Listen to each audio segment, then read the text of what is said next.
नमस्कार, मैं हिमांशु मिश्रा और आप देख रहे हैं द इनसाइड स्टोरी। तो लखनऊ में गहमा गहमी मची हुई है।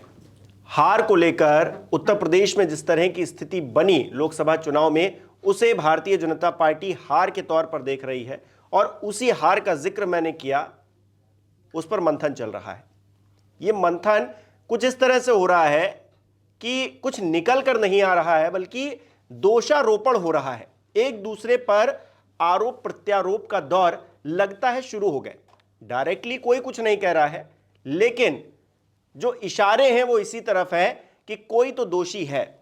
और वो दोषी कौन है? क्या उत्तर प्रदेश सरकार के मुखिया सीएम योगी आदित्यनाथ, जो सीटें कम हुई हैं, हाफ हुई हैं, उसके दोषी हैं।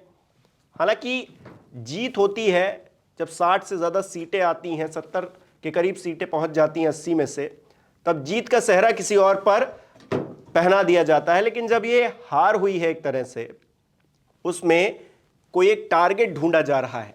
अब वो टारगेट कौन है, इसे लेकर आज हम अपनी इस चर्चा में मंथन करेंगे, इनसाइड स्टोरी समझने की कोशिश करेंगे। डॉक्टर संजीव त्रिवेदी जी वरिष्ठकार हमारे साथ है। संजीव जी, क्या हार का ठीकरा फोड़ने के लिए कोई एक शख्स ढूंढा जा रहा है? मंथन हो रहा है, होना चाहिए, और हर पार्टी करती है, भारतीय जनता पार्टी भी कर रही है। लेकिन टारगेट ढूंढा जा रहा है और किसी एक पर निशाना साधा जा रहा है। ये स्थिति पिछले 10 सालों में पहली बार देखने को मिल रही है, जब से प्रधानमंत्री नरेंद्र मोदी सत्ता में आए हैं। देखिए, लोकसभा चुनाव के नतीजे आए लगभग 40 दिन हो गए, और इन 40 दिनों में इतने अनुभवी नेता हैं भारतीय जनता पार्टी में, तमाम लोग हैं, उत्तर प्रदेश से लेकर के दिल्ली तक, सबों को अभी तक पता चल चुका है कि वजहें क्या है। इसके लिए किसी बैठक की ज़रूरत नहीं है और किसी मंथन की बहुत ज़्यादा ज़रूरत नहीं है। बहुत स्पष्ट है कि वजह जो है वो जो दलित समुदाय के वोट थे उनका छिटक जाना, और जो ओबीसी समुदाय के वोट थे वो छिटक जाना। और इनके छिटकने की वजह भी पता है लोगों को कि जो 400 पार के नारे को इंटरप्रेट किया विपक्ष ने और बताया लोगों को कि ये आपके संविधान को बदल देंगे और आपका आरक्षण चला जाएगा, ये एक बहुत बड़ी वजह रही है। इस बार भारतीय जनता पार्टी से लोगों का मोह भंग हुआ और लोग दूर हो गए।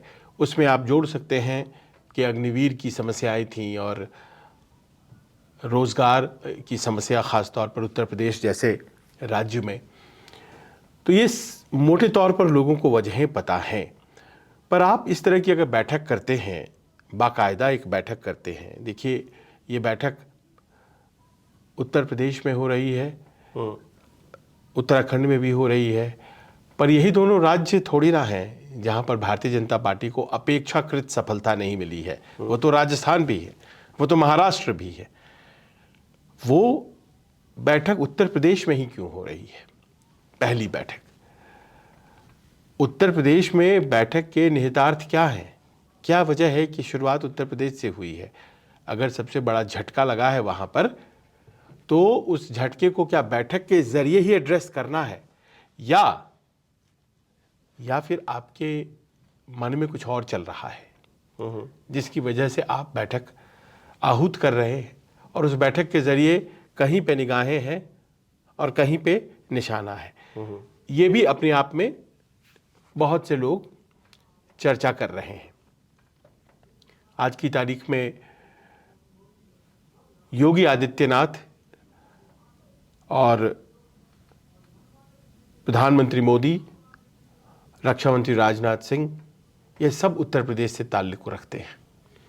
लिहाजा हार किसी एक व्यक्ति की वजह से तो हो नहीं सकती है। आप डिकंस्ट्रक्ट करें चीज़ों को थोड़ा, तो आप पाएंगे कि लखनऊ के आसपास की ज़्यादातर सीटों पर हार हो गई। लखनऊ में बगल में जो मोहनलालगंज की सीट थी, उससे शुरू होते हुए आसपास की सीटों, सीतापुर में हार गए, बगल में फैजाबाद हार गए। अब बताइए कि बाराबंकी हार गए। अब बताइए कि क्या कहें, राजनाथ जी क्या इसके लिए दोषी हैं? क्योंकि देखिए वो बहुत बड़े नेता हैं और उनके होने का प्रभाव जो है वो आसपास के क्षेत्रों पे होना चाहिए। बिल्कुल। कायदा यही कहता है, सियासी कायदा यही कहता है। वाराणसी चलिए, वाराणसी की सीट के अलावा आसपास की जो सीटें थी वो तमाम सीटें जो है भारतीय जनता पार्टी हार गई। आप चंदौली को ले लीजिए, आप गाजीपुर को ले लीजिए, तो आप इस तरह से देखते चले जाएंगे तो सीटें उस इलाके में भी सुपड़ा साफ हो गया। पर गोरखपुर में ऐसा नहीं हुआ। गोरखपुर की भी सीट जीत ली और उसके आसपास की तमाम सीटें भी जीत ली। तो अगर इंडिविजुअली आप अगर देखें तो योगी आदित्यनाथ का अपना कंट्रीब्यूशन तो भरपूर रहा और बाकी जगहों पर बड़े नेता जो थे उनका कंट्रीब्यूशन घट गया। आखिरकार 8 मंत्री हारे, कोई छोटी बात है क्या? बिल्कुल। तो क्या ये राज्य सरकार की वजह से हारे? क्या संजीव बालियान राज्य सरकार की वजह से हारे? स्मृति ईरानी जी, क्या स्मृति ईरानी राज्य सरकार की वजह से हार गई? या फिर वो अजय मिश्रा टेनी, क्या वो राज्य सरकार की वजह से हार गए? क्या बहुत मुश्किल से जीत पाई अगर अनुप्रिया पटेल मिर्ज़ापुर में, क्या वो राज्य सरकार की वजह से था? तो ऐसा लगता है कि कहीं कुछ है जो कि इन नतीजों के ज़रिए कहने की कोशिश की जा रही है। बहुत सिंपल लाइन में अगर उसको समझें तो क्या राज्य सरकार से केंद्रीय नेतृत्व का असंतोष है? और क्या केंद्रीय नेतृत्व इस बारे में सोच रहा है कि आने वाले दिनों की जो चुनौतियां हैं वो अगर हमारे हिसाब से उत्तर प्रदेश नहीं चला तो वो बहुत बड़ी मुश्किल हो सकती है? और क्या उसी को साधने के लिए ये पूरी एक्सरसाइज हो रही है?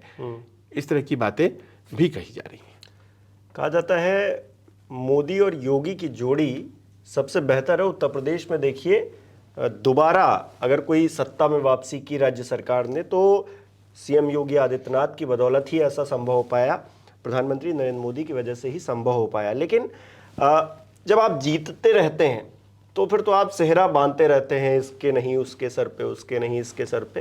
लेकिन जब हार होती है तो असल स्थिति पता चलती है कि आखिरकार कौन जिम्मेदार है, कौन बलि का बकरा कौन बनेगा, वो आप ढूंढने लगते हैं। तो क्या भारतीय जनता पार्टी के अंदर स्थिति वैसी हो चली है? क्योंकि कांग्रेस में भी हम वैसा ही देखते थे कि जीत रहे हैं तो राहुल गांधी जी जिता रहे हैं, प्रियंका गांधी जी जिता रही हैं, खड़गे जी देखिए इतना बड़ा उन्होंने चेंज ला दिया कि आते ही देखिए इन राज्यों में जीत हो गई।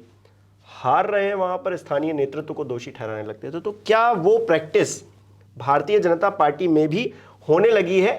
इस बार के जो लोकसभा चुनाव हुए हैं उसने ये तस्वीर, ये कलई खोल दी है।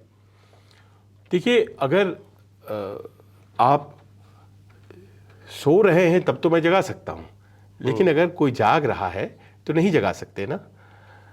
जो उत्तर प्रदेश की पॉलिटिक्स में स्ट्रक्चरल चेंज है वो चेंज सबको दिखाई पड़ रहा है और उस चेंज की वजह से हार और जीत तय हुआ है। इस बार ये सब जान रहे हैं कि बहन कुमारी मायावती के वोट जो कि उनके पास जाने की वजह से भारतीय जनता पार्टी को कई सीटों पर लाभ हुआ करता था, वो इस बार खुल गए, वो वोट निकलने शुरू हो गए। वो वोट बैंक कितना इंतज़ार करता? तो बहन कुमारी मायावती पीडीएम के भरोसे चलती थी, पिछड़ा दलित और मुस्लिम, उनसे दलित भी निकला, उनसे मुसलमान भी निकल गए और पिछड़े तो खैर निकल ही गए। तो वो कॉम्बिनेशन उनका बुरी तरह फेल हो गया और वोट संख्या आप देख लीजिए बहन कुमारी मायावती की कितनी घट गई। और ऐसे में वो वोट जो है वो जाकर के उस चैलेंजर के पास चला गया जो भारतीय जनता पार्टी को मजबूती से टक्कर दे रहा था, क्योंकि वो गैर भाजपा वोट थे। तो त्रिकोणीय संघर्ष बन जाया करता था और त्रिकोणीय संघर्ष में भारतीय जनता पार्टी को लाभ होता था। तो ये तो बड़ी खुली आंखों से दिखाई पड़ रहा है कि 0 सीटें विधानसभा में भी हैं बहन कुमारी मायावती की और 0 सीटें लोकसभा में भी हैं।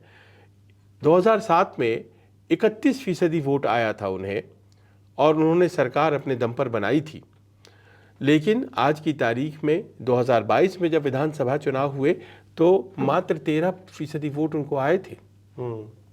आप सोचिए 31 to 13 हो गई थी और उनको एक भी सीट नहीं आई। कह रहे हैं कि आनुपातिक स्थिति में और भी ज़्यादा वोट उनके घट गए। पिछली दफ़ा 3 दशमलव कुछ वोट आए थे उनके, इस बार वो 2 दशमलव कुछ हो गए। लोकसभा की बात कर रहा हूँ। तो इसका मतलब ये हुआ है कि जो वोट निकले उत्तर प्रदेश में ख़ास तौर पर, वो चले गए जो सबसे बड़े चैलेंजर दावेदार थे भारतीय जनता पार्टी उनके पास, और उसका बड़ा सीधा लाभ आप देखेंगे कि समाजवादी पार्टी और कांग्रेस के गठबंधन को हुआ था।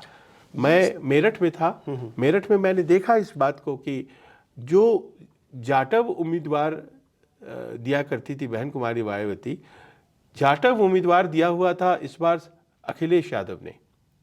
अखिलेश यादव ने जाटव उम्मीदवार दिया।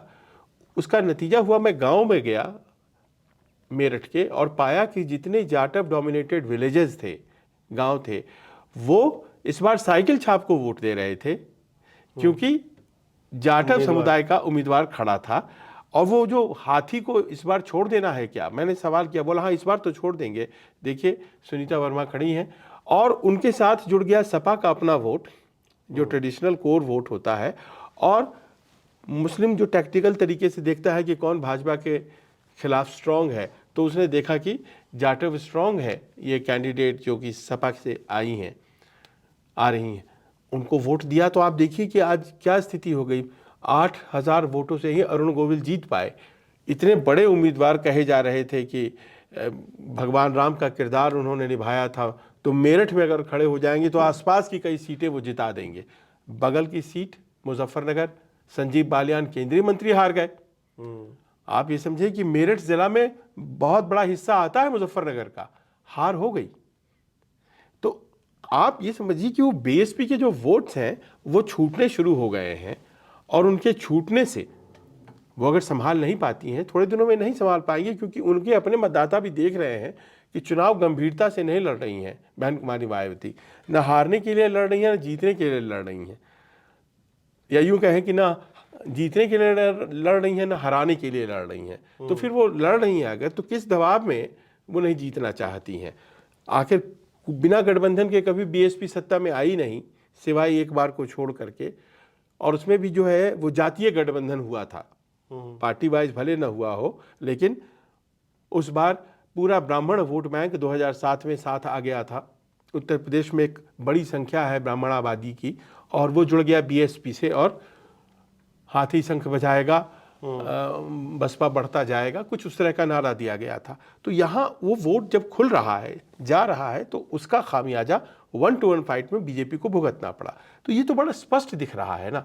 आप इसको बैठक कर ले, और बैठक में आप, हो सकता है मेरे खिलाफ आपको नाराजगी हो, उसको साधने का एक अवसर, एक प्लेटफॉर्म बनाया गया है, और वो साधा भी जा रहा है।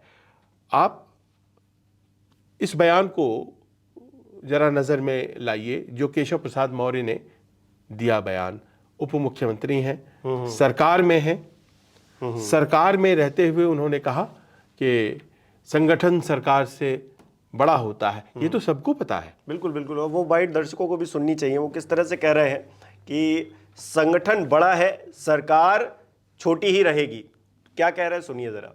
मैं सदा कहता था, और आज इस प्रदेश कार्य समिति में मैं संगठन के वरिष्ठता हमारे देश के और प्रदेश के नेतृत्व के सामने कह रहा, संगठन सरकार से बड़ा है।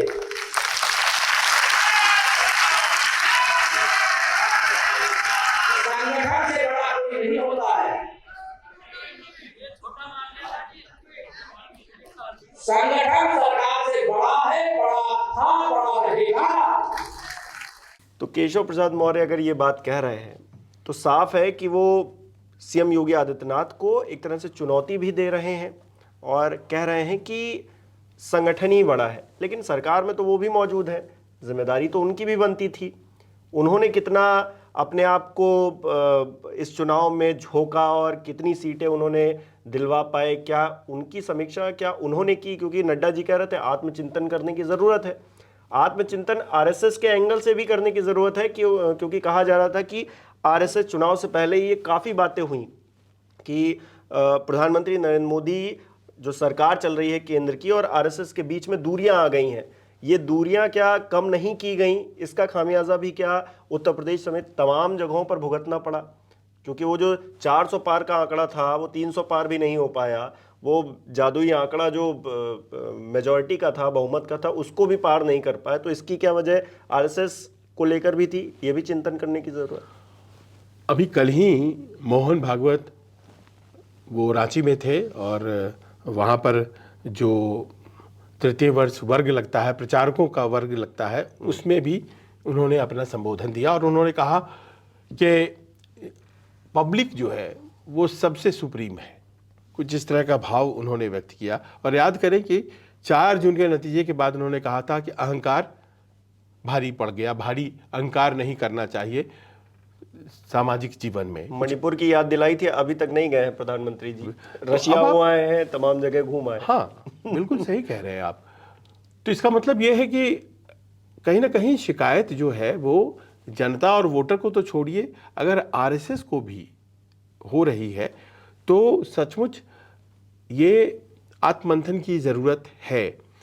उत्तर प्रदेश में कार्यकर्ता नाराज़ है, कार्यकर्ता नाराज़ है, ये बात बहुत कही जा रही है कि कार्यकर्ता की नाराज़गी की वजह से हुई है। ये एक अपने आप में मौका ढूंढा जा रहा है। देखिए, कार्यकर्ता अभी पीछे एक दिन की बात है कि राकेश त्रिपाठी जो प्रवक्ता हैं वो लखनऊ एयरपोर्ट से निकले, उनकी गाड़ी पे भारतीय जनता पार्टी की स्टिकर थी, पुलिस वाले ने रोका, उनकी और भी स्टिकर रही होगी, वो एक बहुत बड़ा विवाद बनकर खड़ा हो गया। और उसके मूल में क्या था पता नहीं, लेकिन बड़ी नाराज़गी हुई और कार्यकर्ताओं का सम्मान नहीं। तो क्या पुलिस वाले चेक नहीं करेंगे क्या? आप उसको इस तरह से क्यों ले रहे हैं कि हमारी सरकार है अगर, तो हमारे कार्यकर्ताओं क्या थाने में घुस करके छुड़वा लिए जाएं वो जो दोषी हैं? कार्यकर्ताओं का सम्मान आखिर क्या होता है? कार्यकर्ताओं का सम्मान क्या मतलब है कि स्थानीय स्तर पर हनक दिखाना, वो कार्यकर्ता क्या योगी आदित्यनाथ के दौर में अगर वो नहीं है तो फिर उसके लिए दोषी माने जाएंगे योगी आदित्यनाथ? ये कार्यकर्ताओं के सम्मान वाली जो एक बात है, ये बार बार बोली गई। परसों और कल जो बैठक हुई है उसमें, और ये बताने की कोशिश की गई, कल जो बैठक हुई उसमें, और ये बताने की कोशिश की गई कि हार इसी वजह से हुई है। हार इन वजहों से नहीं होती है, हार के कारण बड़े होते हैं।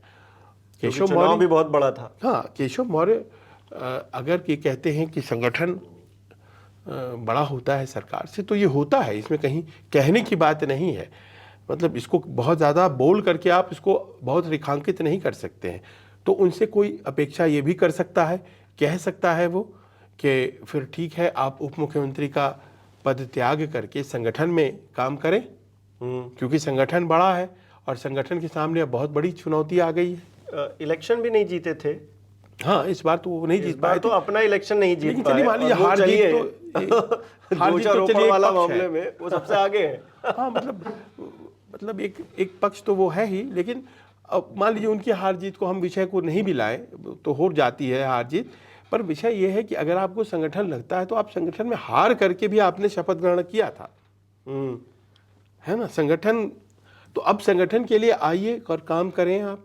ऐसा भी नहीं है कि वो आप करेंगे, आप सरकार में रह करके संगठन को बड़ा करके किसी को दबाना चाह रहे हैं क्योंकि आपकी चल नहीं रही है, या वो ब्रजेश पाठक, उनकी भी नाराजगी है। देखिए, लक्ष्य क्या है ना कि कुर्सी एक है और सबको उसी कुर्सी तक पहुंचना है। मैं इसको अनफेयर भी नहीं मानता हूं, सबकी चाहत है, सबको पहुंचना है। और बहुत मेहनत करते हुए मैंने केशव मौर्य को देखा है उत्तर प्रदेश में। उनकी सियासत, पहले वो सांसद थे और जिस तरह से पार्टी अध्यक्ष के तौर पर उन्होंने किया, एक बड़ी वजह थी 2017 में जीत करके वो आए थे। योगी आदित्यनाथ सीएम बने तो कहीं ना कहीं ऐसा लगता है कि वो एक ब्रजेश पाठक हैं, उनको भी लगता है कि वो इस पद के काबिल हैं और उनके भी अपने डिफरेंसेस हैं। जो बातें लखनऊ की सत्ता गलियारों में चल रही हैं, तो ये तमाम बातें ऐसी हैं जो कि इस वक्त निपटाई जा रही हैं, किस बहाने से कि हार हो गई है तो इन वजहों से हुई है। अच्छा, एक बड़ी मज़ेदार बात है, दर्शक भी इस बात को जान के हैरान होंगे कि जब हार हो जाती है तब बहुत सारी चीज़ें सामने आती हैं। अभी तक हम भारतीय जनता पार्टी को ऐसा देखते थे कि एक नेतृत्व है, वो जो ऑर्डर कर देता है उस पे सब लोग उसी को मानते हैं, उसी पे चलते हैं, उसी तरह से चीज़ें होती हैं। बड़ी अनुशासन वाली पार्टी है। लेकिन अब जब सीटें कम हो गई हैं थोड़ी सी, तो वो सारी कलई खुल रही है। हर कोई एक दूसरे पर दोषारोपण करना चाहता है, हर कोई उस सीट तक पहुंचना चाहता है। वो जो असली पार्टी पॉलिटिक्स है वो अब धीरे धीरे करके खुलने लगी है। जैसा कि हम कांग्रेस में देखते थे, वो भारतीय जनता पार्टी के अंदर भी है। उसने बस ये जो सीटें कम हुई हैं, इसने एक मौका दे दिया है कि उन नेताओं को कि वो अब खुलकर फ्रंट फुट पर आकर बैटिंग कर सकें, और वो कर रहे हैं। अब देखिए, उसका एक उदाहरण है कि राजस्थान में जहाँ 25 की 25 मिला करती थी, नहीं मिली। तो उसमें एक वजह ये मानी जा सकती है कि जो शिथिलता दिखाई वसुंधरा राजे ने, वो अपने आप में एक महत्वपूर्ण फैक्टर है जिसने भूमिका निभाई होगी। अभी तस्वीर मुझे वो वाली याद है जब वसुंधरा राजे के हाथ में वो सीएम वाली चिट थी, और उन्होंने जैसे खोल कर देखा और बड़ी हैरानी उनको, मतलब उन्होंने एकदम से, उनको पता नहीं धक्का लगा या क्या लगा कि उन्होंने वो चिट देखकर बड़ी हैरानी हुई उनको। उनकी हैरानी तस्वीर इसलिए भी थी कि मुझे नहीं मिला। ये एक पक्ष है। दूसरा पक्ष ये है कि भजन लाल शर्मा क्या उस पद के लायक हैं? देखिए, कोई आज की तारीख में पहली बार एमएलए बना, ब्राह्मण जाति से आने वाले भजन लाल शर्मा, क्या जो जातीय गुणागणित का है हिसाब किताब है वहाँ पे, उसमें वो रिजल्ट दे पाएंगे? और दूसरी तरफ सीपी जोशी भी जो प्रदेश अध्यक्ष हैं, वो भी उन्हीं की जाति से आते हैं। तो जातीय गुणागणित के आधार पर हिंदी पट्टी में जो वोट होते हैं, एक ही जाति समुदाय के दो लोग बैठे हैं, और ख़ास तौर पर जब वहाँ पर जाट पॉलिटिक्स है, वहाँ गुर्जर की मीणा, वहाँ पर राजपूतों की राजनीति, उन सब के बीच आपने जो प्लेस किया, क्या वो चुनावी रूप से तार्किक था? इस पर भी मंथन होना चाहिए। और अगर नहीं था, वो डिलीवर नहीं कर पाए, सिंपल सी बात है। नहीं तो लोकसभा चुनाव में तो ये भारतीय जनता पार्टी को पता था ना कि हमारे पास एक दूल्हा है। दूल्हे की बड़ी बातें हुई कि इंडिया गठबंधन का दूल्हा कौन है बताया जाए।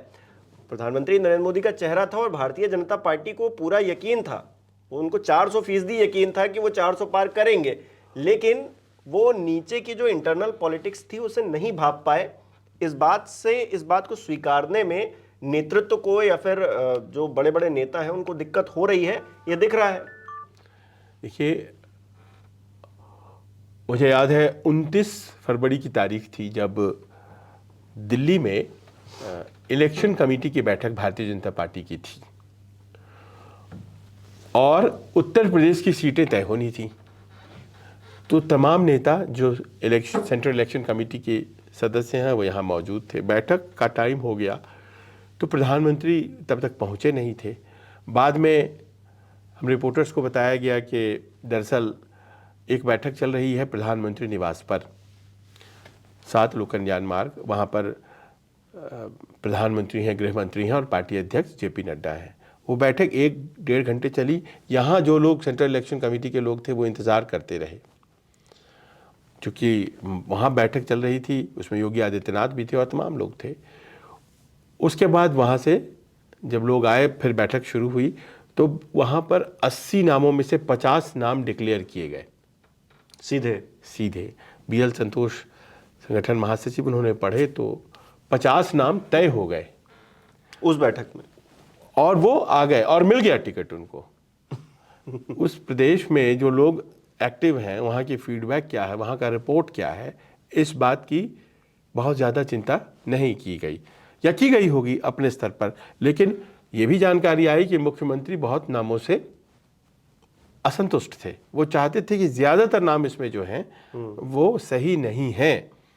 लेकिन बात तो बढ़ गई आगे, और आपने जैसा कहा कि एक विश्वास तो था ही, मोदी जी का चेहरा है, मोदी जी का नाम है, मोदी जी की गारंटी है। पर वो जो चेहरे थे, वो मोदी जी के नाम और उनकी गारंटी को लेकर के जनता के बीच जब गए, तो जनता ने कहा कि नहीं, आप नहीं हो सकते हैं, हमें कोई दूसरा व्यक्ति चाहिए।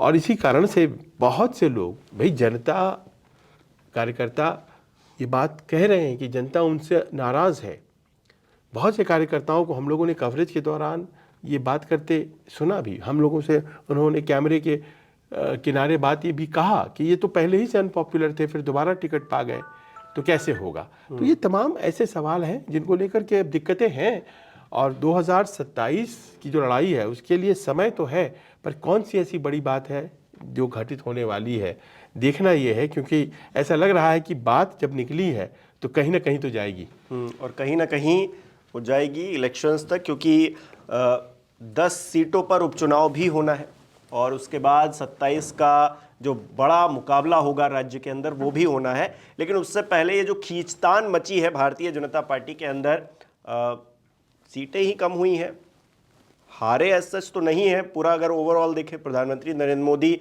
चुनाव से पहले भी प्रधानमंत्री थे, अभी भी प्रधानमंत्री हैं।